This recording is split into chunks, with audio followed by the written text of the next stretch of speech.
Hello and welcome to this second part in the series on perspective. In the first part, which I recommend watching if you haven't done so yet, I showed how 1-point, 2-point and 3-point perspective are just arbitrary drawing conventions that we've invented, and we've rather than scientific ways of reproducing the real world around us. And in 1-point perspective, only one of our three axes goes off to a vanishing point or is affected by perspective. The other two aren't. They never, all our verticals never go to a vanishing point, as do the horizontals. You might think that's a bit limiting and maybe something you wouldn't come across in the real world, but actually it is 1-point perspective does come up quite often. So one of those cases would be every time you draw something from the front or side.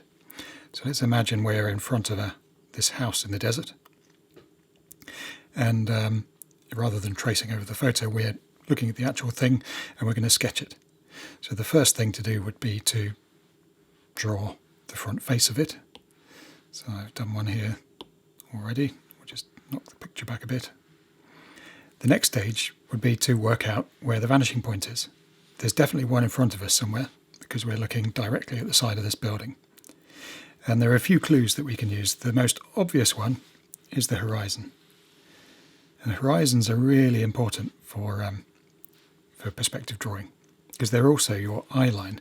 So they're found at the level at which your eyes are. So whoever took this photo, his eyes were at the level of this red line, or they would have been if he was up against the building. So if you're sitting on a low chair sketching, your eye line and the horizon would be much lower down here. And if you're very tall or on a ladder or something, then your eye line and horizon would be much higher. Now we need to know how far along this line our vanishing point is. And that would be determined by where in relation to the building you are stood. So you might be stood directly in the middle of the building, or you might be stood to one side or the other. And you can work out retrospectively, looking at a photo, where the person was by looking for clues. So if you look at the inside of this window and the inside of this window, we can see about the same amount of each side of the windows, the window frames. And that tells us that we must be halfway between them, which would make our vanishing point about there. There are some really big clues on this building because it's got very big overhangs. And that's these rafters. So if we drew a line touching the tips of those rafters until it meets the horizon, see how it touches there, it goes directly to our vanishing point, which is good.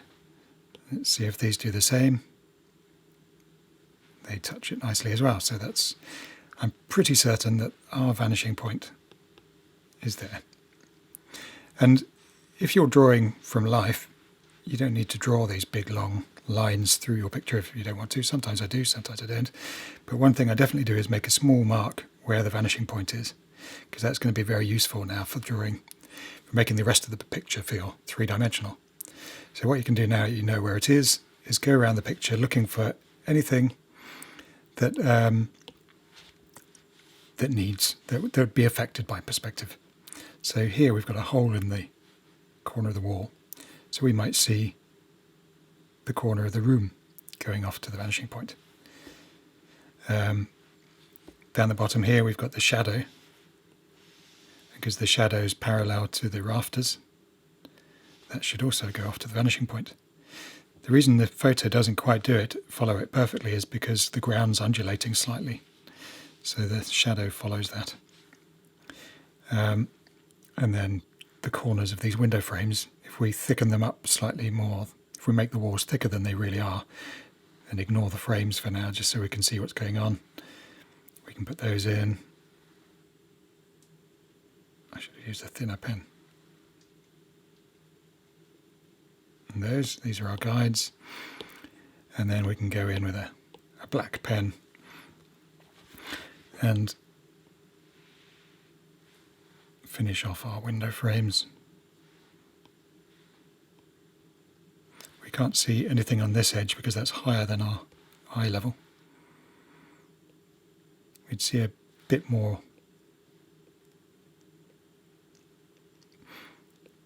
of this surface than we do that surface because we're looking up at it more.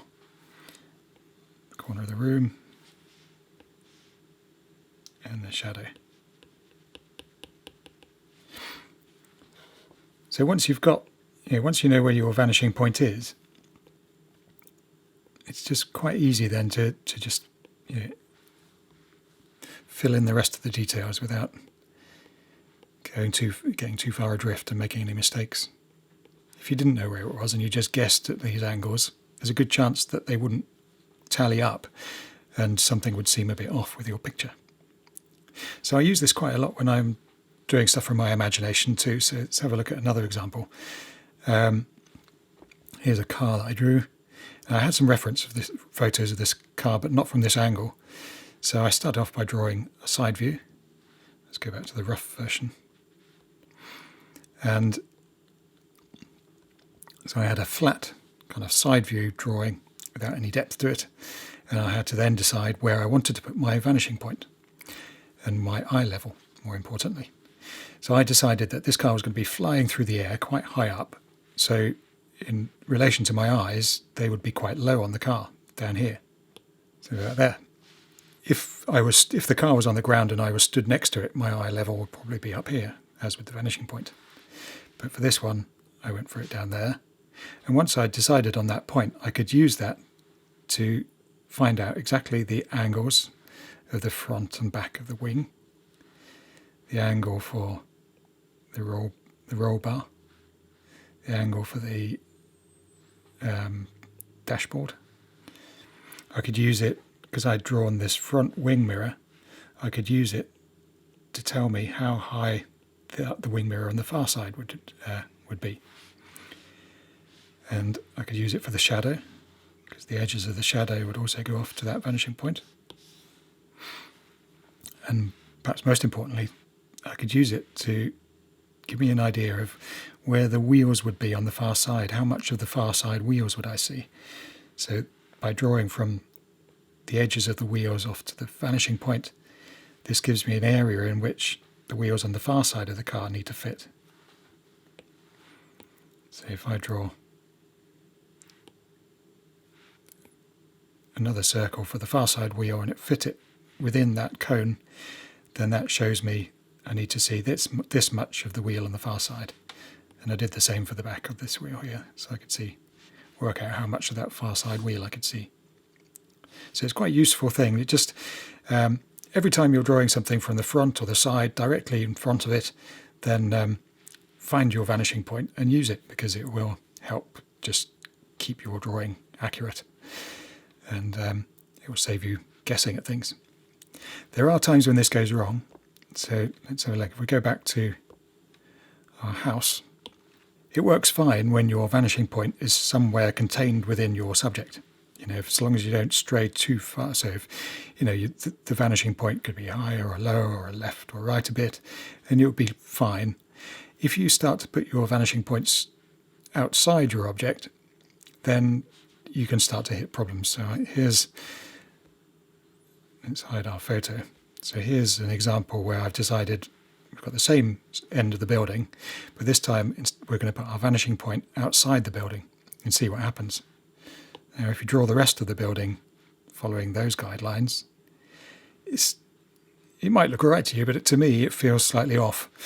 And it feels like this corner of the building, which should be 90 degrees in real life, feels now like it's more than 90 degrees. It feels like it's opened up slightly.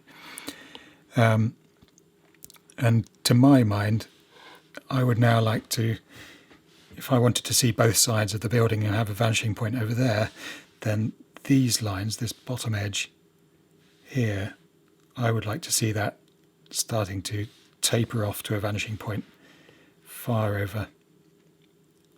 So if this is a horizontal line, I'd like to see these tapering off to a vanishing point far, far over on the left. Only a tiny bit, but a building constructed to those guides would feel much more naturalistic, and this corner then would feel more like 90 degrees again.